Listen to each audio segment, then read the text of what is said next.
La Inaccesible, La Encantada o Non Trobada. Son solo 3 de los nombres por los que se conoce a la octava isla fantasma del archipiélago canario, aunque es más conocida por el nombre de San Borondón. La leyenda se registra por primera vez en el siglo X después de Cristo, en una obra denominada Navigatio Sancti Brendani o La Navegación de San Brandán. Esta obra cuenta la historia de Brandán, un monje irlandés que una noche recibe en su monasterio, en Clonfert, Irlanda, la visita de un compañero de hábito, Barinto. Este le cuenta una historia que habla de la existencia de una isla maravillosa que se halla en algún lugar del océano Atlántico, más allá de todas las tierras conocidas hasta el momento. Una isla que, a ojos de todo hombre, sería el paraíso terrenal. Brandán, maravillado por completo por el relato de Barinto, decide ir en busca de aquel paraíso acompañado de otros 18 monjes. Partirían de sus costas natales en barco el 22 de marzo del 516, y el viaje por tierras ignotas duraría 7 largos años. Durante la travesía, Brandán y su tripulación evangelizaron las tierras del océano Atlántico y, según cuenta la leyenda, a su paso por el gran océano occidental vieron cosas increíbles, muchas de las cuales no supieron explicar. En una ocasión, divisaron una enorme columna que parecía hecha de cristal o hielo. Salía del mar y se elevaba hacia lo alto, más allá de donde lograba alcanzar la vista. Tardaron más de 3 días en rodearla.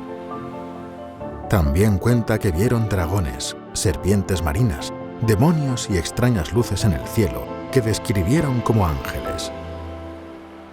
Según los escritos, un buen día, Brandán y los suyos desembarcaron en una isla exuberante de naturaleza, de arena negra y en la que el sol nunca se ponía. Allí pudieron ver huellas humanas, pero éstas no correspondían a las de un hombre. Eran mucho más grandes y profundas, por lo que pensaron que serían de gigantes. Explorando la isla, se encontraron con un ancho río. En el momento en el que fueron a cruzarlo, se les apareció un ser de luz que les dijo que no podían pasar por allí y debían dar la vuelta de inmediato. Brandán y los suyos le hicieron caso y volvieron sobre sus pasos, decididos a acampar por allí cerca para, más tarde, seguir con el reconocimiento de la isla. Mientras encendían una hoguera y comían, unos fuertes temblores los sobresaltó e hicieron que, aterrados, recogieran sus pertenencias y volviesen al barco a toda prisa. Minutos después, y una vez ya a bordo, pudieron ver cómo aquella isla en la que habían estado desaparecía poco a poco hasta no dejar rastro alguno. La historia traspasó las fronteras de las islas británicas y se extendió por toda Europa occidental, haciéndose en pocos años muy popular. Brandán moriría alrededor del año 578 en la localidad de Annaghdown, Irlanda, y fue santificado tras su fallecimiento tras haber cumplido su mayor sueño, encontrar la isla del paraíso.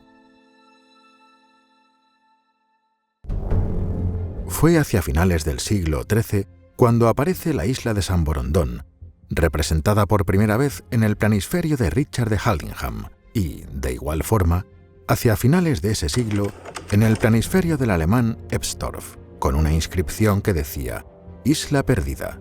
San Brandán la descubrió, pero nadie la ha encontrado desde entonces. Asimismo, grandes cartógrafos y exploradores de la época comienzan a plasmarla en sus mapas, al oeste del archipiélago. Entre los mapas más destacados en los que aparece representada están el de Battista Beccario, el Mapamundi de Fra Mauro, el de Toscanelli o el mapa del noroeste de África de Guillermo de Lisle.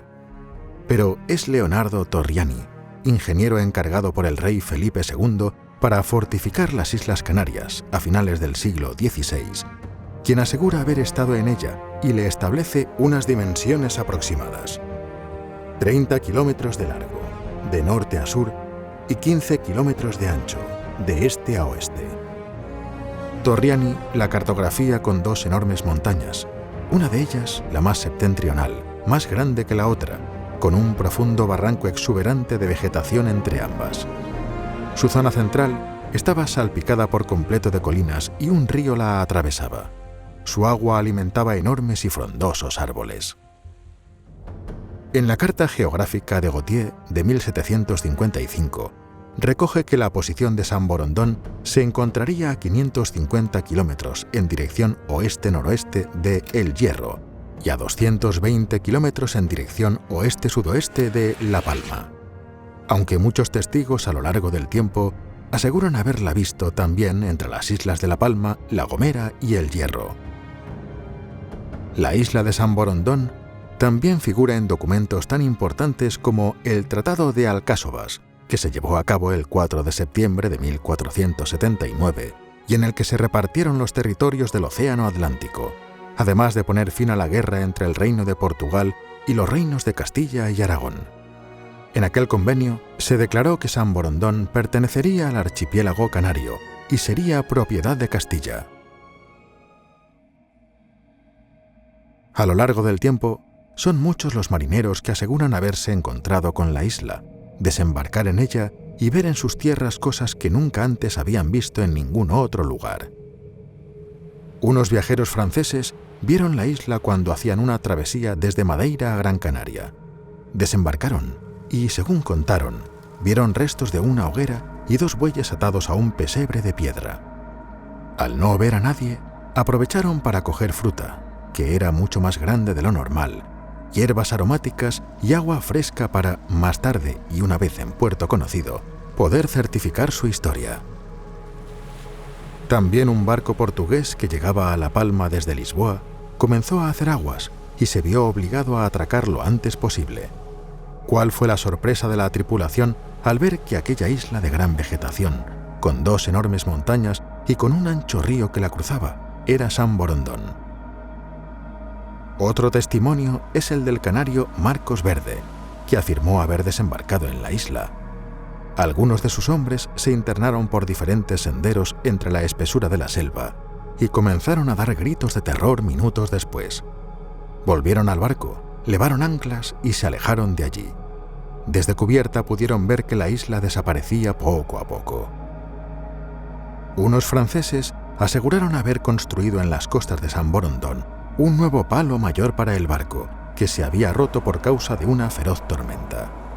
La tripulación, convencida de que se hallaban en la isla del Santo Brandán, dejaron como testigo una carta, unas monedas de plata y una cruz. Un portugués de nombre Pedro Bello relató que viajaba de Brasil a Madeira, a la altura de las Islas Salvajes, cuando una tempestad lo llevó a una isla desconocida que se encontraba en el triángulo formado por La Palma, La Gomera y El Hierro, pero que no era ninguna de estas 3. Allí también pudieron observar, en la negra arena de sus playas, unas pisadas mayores a las de un hombre. En algún punto también encontraron la carta, las monedas de plata y la cruz, que aseguraron haber dejado los franceses tiempo antes. Mientras exploraban la isla, de repente, se desató un viento huracanado, y Bello salió corriendo para salvar su vida, dejando a 2 de sus hombres allí. Cuando volvió para recogerlos, la isla se había desvanecido. Otro hombre, un tal Ceballos, huido de la justicia, afirmó haber estado varias veces en la isla fantasma. Según su relato, la isla tenía una enorme selva en la que habitaban pájaros que no tenían miedo a ser atrapados con las manos. La espesa naturaleza se extendía del interior hacia el exterior y llegaba hasta las playas, en las que dijo haber visto pisadas gigantes y restos de una comida preparada en platos de vidrio. Pedro Bello y Ceballos no fueron los primeros en descubrir aquellas enormes huellas. Ya Saint Brandán, en su relato, afirma haberse encontrado con ellas. Las historias de los marineros que aseguraban haber estado en la isla, junto con más de un centenar de testimonios que aseguraban haberla divisado, sonaban tan convincentes que Hernán Pérez de Grado, primer regente de la Real Audiencia de las Canarias, decidió abrir una investigación. No podían hacer oídos sordos. Cientos de testigos la habían visto en el mismo lugar. Todos los testimonios decían que su tamaño era 3 o 4 veces el de La Palma, aunque no tan alta, y su contorno dibujaba 2 montañas. ¿Cómo era posible que todos describieran de forma exacta la misma figura? Se prepararon grandes expediciones para ir en su busca. 2 de ellas fueron comandadas por Juan de Mur y Aguirre, Hernando de Troya y Francisco Álvarez, que volvieron a puerto semanas después sin resultados positivos. Parecía que cuanto más se buscaba, menos aparecía, y que la única forma de llegar a sus playas era de forma fortuita. El rumor de su existencia fue tal que siempre que un navío se perdía y llegaba a nuevas tierras desconocidas, los marineros decían haber estado en ella. Sería Edward Harvey, un naturalista británico que trabajaba para la Royal Society, quien haría la mayor documentación de San Borondón hasta la fecha. En 1865 consiguió los fondos para viajar a África y hacer un estudio sobre la flora y fauna de sus costas. El 14 de enero, tras zarpar de Santa Cruz de Tenerife en su barco, Cruz del Sur, se vio envuelto en una tormenta y arribó a un lugar que más tarde llamó los Territorios Desconocidos. Su sorpresa fue mayúscula cuando se enteró de que se encontraba en la mítica isla de San Borondón, de la que tanto había oído hablar a los habitantes del archipiélago canario. Tras organizar a la tripulación y decidir qué harían, Harvey y algunos de sus hombres se adentraron en la selva. El 15 de enero de 1865, él, su ayudante Simon Tilly y un marinero de nombre Ángel Cruz montaron un campamento con el fin de explorar la isla hasta que el barco fuese reparado. En la primera incursión que realizaron, Harvey aseguró haber contemplado, junto con sus compañeros de expedición, grandes acantilados que parecían tener enormes tallas faciales, numerosas plantas desconocidas y un sinfín de extraños animales que el naturista fotografió y dibujó en su diario. También dijo haber estado en una de las 2 montañas que poseía la isla, y en la que vio una especie de lagarto con 2 colas que llamó Dracodly. En sus selvas crecían árboles gigantes, de anchos troncos y amplias hojas. Su fruta, al igual que estos, era de enorme tamaño. En el interior había grandes llanuras, lagos y una cascada. Hacia el oeste descubrieron amplias extensiones de zonas volcánicas. Todo lo ocurrido durante su estancia en la isla fue descrito en su diario, de forma minuciosa, y lo acompañó con bocetos, dibujos y fotografías, con el fin de realizar una memoria que él mismo definió con el nombre de El Gran Descubrimiento. A su vuelta a la gran ciudad de Londres, grandes periódicos de la época se hicieron eco del descubrimiento del naturista, pero, por alguna extraña razón, la Royal Society tachó a Harvey de demente, alegando que su estudio era demasiado fantástico y que las fotografías que había tomado parecían trucadas. Edward Harvey fue desprestigiado y olvidado por completo por la comunidad científica británica, y aunque hubo personas de la tripulación como Simon Tilly o Ángel Cruz que aseguraban que todo era verdad, no sirvió de nada. Harvey murió en 1903 por completo desprestigiado por la Royal Society y sin apenas vestigios de su pasado científico. La historia de Edward Harvey alimentó aún más la leyenda de San Borondón. Otros grandes personajes de la historia ayudaron de igual forma a que testimonios de cientos de marineros que aseguraban haberla avistado o visitado tomasen más fuerza y credibilidad. El corsario John Hawkins afirmó que las corrientes marinas que rodeaban San Borondón eran tan fuertes y peligrosas que solo los más experimentados hombres de mar estaban capacitados para navegarlas y arribar en tierra firme. El historiador Juan Núñez de la Peña también describió estas fuertes corrientes y declaró que cualquier acercamiento a la isla era imposible por su causa. En 1953, el diario español ABC publicó un artículo sobre su reciente avistamiento que decía: «Ha sido vista otra vez la misteriosa Isla Sirena al noroeste de la de El Hierro».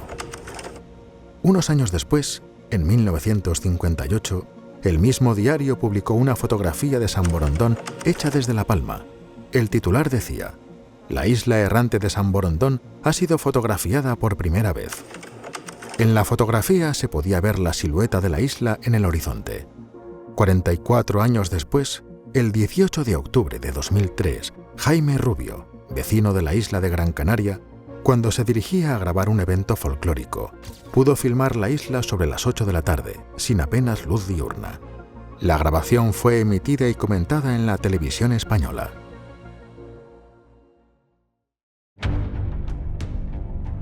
¿Es posible que exista una isla que aparece y desaparece por extrañas causas que aún desconocemos? ¿O es todo fruto de la imaginación de un grupo de personas alimentada por leyendas y mitos de la antigüedad? Si es así, ¿cómo se puede explicar entonces la fotografía del diario ABC o las del naturalista británico Edward Harvey?